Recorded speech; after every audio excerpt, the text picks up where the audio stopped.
Baik, selamat pagi anak-anak kami sekalian. Kembali kita membahas materi pembelajaran kita tentang kepelbagaian menurut kajian Alkitab. Pada minggu yang lalu kita sudah banyak membahas tentang materi ini, dan pada pertemuan ini kita akan membahas khusus untuk suara hati remaja. Anak-anak kami sekalian, pada materi kita kali ini kita sudah masuk pada poin suara hati remaja yang ini ya. Nanti anak-anak kami akan belajar lebih lanjut tentang materi kita. Beberapa pendapat para tokoh yang menyuarakan tentang kemajemukan, tentu anak-anak kami bisa melihat atau membaca dari banyak artikel. Namun di sini ada saya kutip beberapa ya. Misalnya topik ini dari Ridwan Kamil. Menurut Ridwan Kamil, tugas maha besar generasi kita adalah mewariskan toleransi bukan kekerasan. Ini pandangan dari Ridwan Kamil. Tokoh berikutnya anak-anak kami, mari kita perhatikan ya. Najwa Shihab juga memberikan ungkapannya yang sekaitan dengan kepelbagaian. Menurut Najwa Shihab, toleransi tidak tegak karena penghargaan, melainkan tegasnya karena tindakan. Lebih dalam lagi, Najwa ingin menekankan bahwa sikap toleransi atau penghargaan terhadap kemajemukan atau pluralisme itu harus diaplikasikan dalam tindakan. Kemudian tokoh berikut adalah Gus Dur. Mari perhatikan anak-anak kami pandangan Gus Dur ya. Dia adalah latar belakang ulama ya, sekaligus mantan presiden kita, negara kita. Dia berpendapat semakin tinggi ilmu seseorang, maka semakin besar rasa toleransinya. Dilatar belakangi dari latar belakang Gus Dur, seorang cendekiawan muslim ya. Dia memiliki pandangan bahwa semakin tinggi pengetahuan seseorang akan kebenaran itu, maka sebenarnya dia akan semakin menghargai perbedaan. Lebih lanjut, Gus Dur mengatakan anak-anak kami bahwa agama melarang adanya perpecahan, bukan perbedaan. Ya, di dalam agama yang dilarang adalah perpecahan, bukan perbedaan.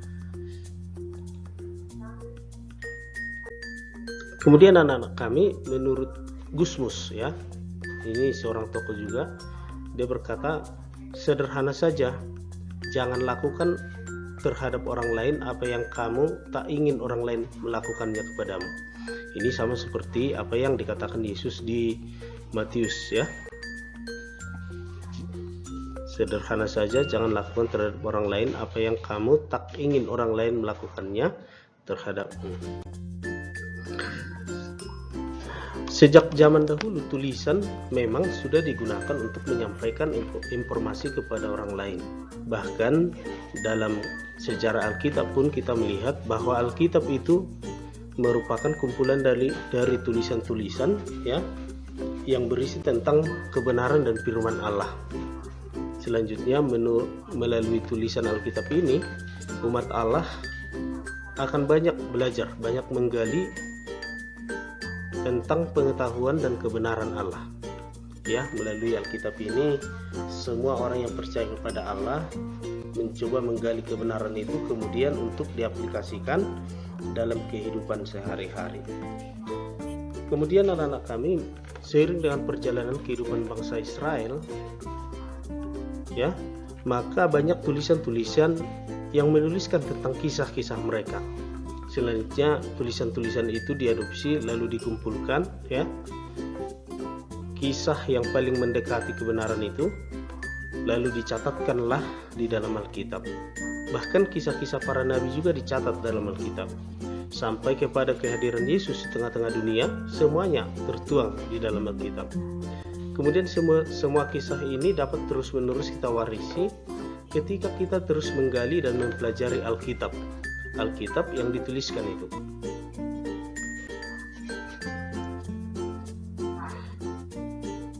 Kemudian anak-anak kami, seiring dengan perjalanan peradaban manusia, pada masa kini perlu kita bangkitkan kembali semangat untuk menulis bagi generasi muda.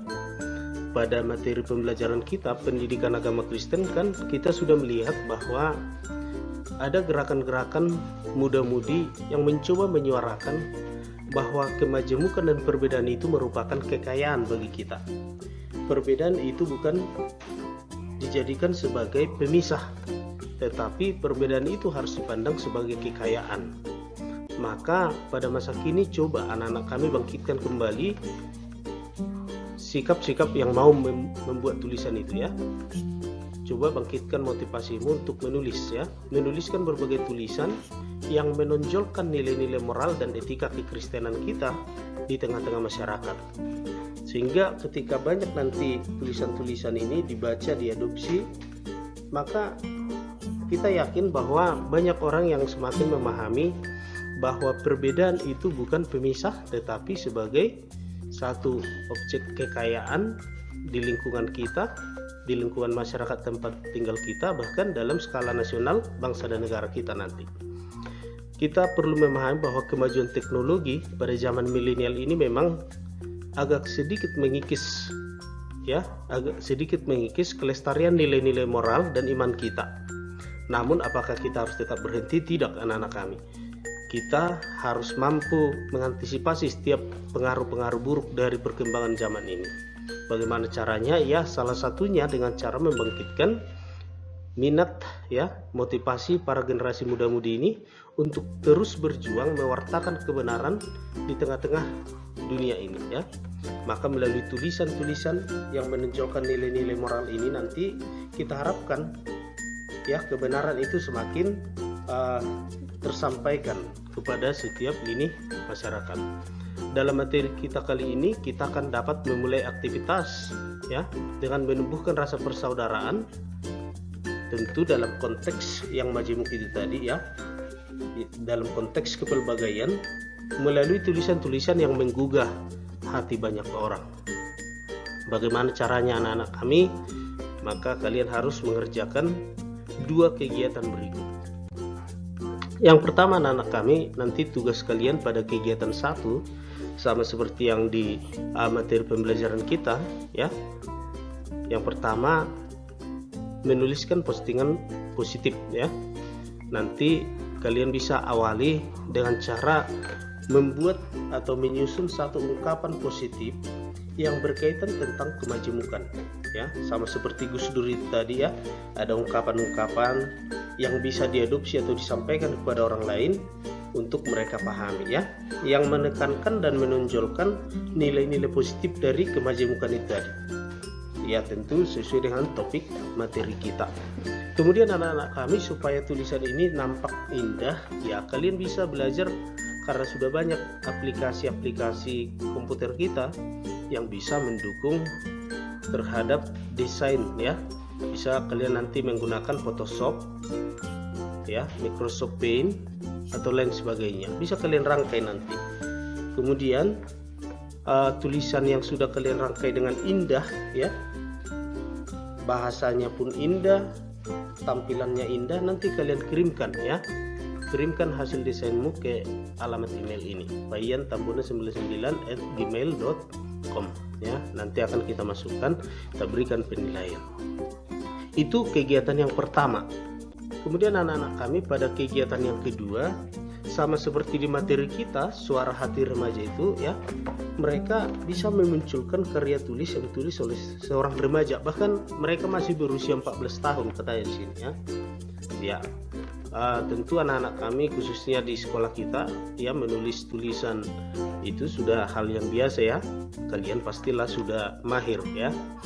Nanti yang kita minta pada tugas kita berikut ini adalah yang bertemakan kemajemukan dan kepelbagaian di Indonesia, di tempat tinggalmu pun boleh ya, itu topiknya. Kemudian tata cara penulisannya sama seperti yang sudah biasa ya, di kertas A4. Tulisannya tidak perlu panjang-panjang anak-anak kami ya. Kita buat yang mau kita inginkan adalah kalian belajar untuk membuat tulisan. Panjang tulisannya maksimal saja 3 halaman ya. Itu sudah maksimal 3 halaman. Jadi tidak usah panjang-panjang, yang penting nanti pemikiran kalian tertuang ya. Pemikiranmu tentang topik kemajemukan ini tertuang dalam tulisanmu. Coba dulu gunakan bahasa-bahasa yang logis ya dalam penulisanmu. Bahasa-bahasa yang bisa menggugah hati orang yang membaca, sehingga mereka nanti memahami bahwa kemajemukan itu merupakan hal-hal yang indah ya, ketika perbedaan-perbedaan itu disatukan dan diikat dalam persaudaraan kita. Nanti itu yang kita harapkan. Kemudian jenis hurufnya tentu kalian sudah tahu ya, jangan nanti hurufnya diperbesar, ukurannya hanya 12 saja ya, ukurannya 12. Kemudian jenis hurufnya Times New Roman. Dan jangan lupa, sama seperti tugasmu yang pertama, langsung kirimkan ke email ya, bayantambunan99@gmail.com ya. Jadi itu yang perlu kalian lakukan pada tugas kali ini. Anak-anak kami, harapan kita semua kalian melakukan tugas dengan tepat waktu ya. Jadi kita pun dapat saling memberikan reward dan punishment yang benar ya. Oke anak-anak kami, sampai di sini dulu pertemuan kita. Sampai jumpa. Shalom.